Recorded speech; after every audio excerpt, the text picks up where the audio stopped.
gear ratios. Yeah, to some people they might find that an interesting topic, but having ridden this bike, the whole idea of this bike is to be congenial, slow engine rev. I don't want to go fast. I just want everything to just slow down. And I find that going at 50 miles an hour, which I consider slow, the engine is revving fairly high.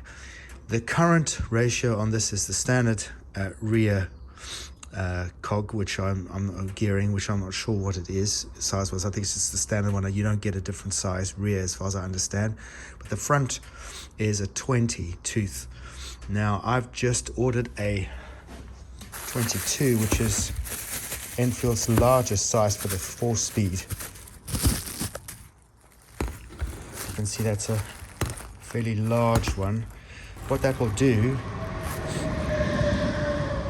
just let the train go by. What that will do is it will increase the speed of the chain spinning while the engine is running slower. Now let me explain that. The smaller the front sprocket is, the more the engine has to spin in order to get the larger sprocket at the rear to turn the wheel. So as you increase the sprocket in the front, you reduce the reliance on the engine revs to spin the wheel at the back faster. Now there's a trade-off. Of course, you lose power.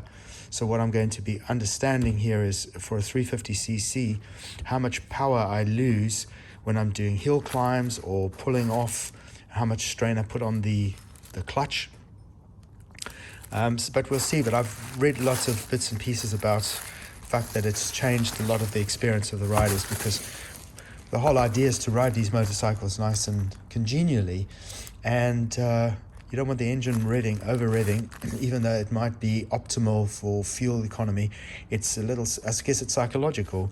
You just want it all to just slow down, engine to run at a nice civilized pace.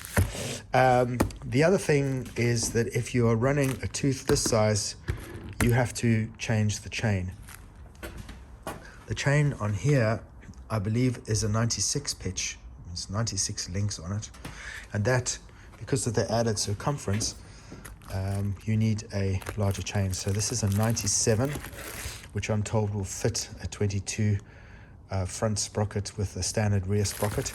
So yeah, let's see how that all pans out. I'm looking forward to it.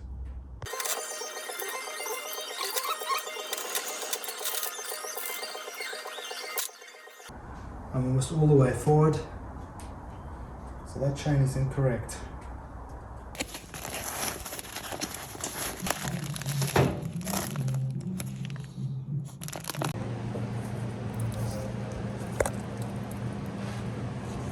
All right, let's see how that goes.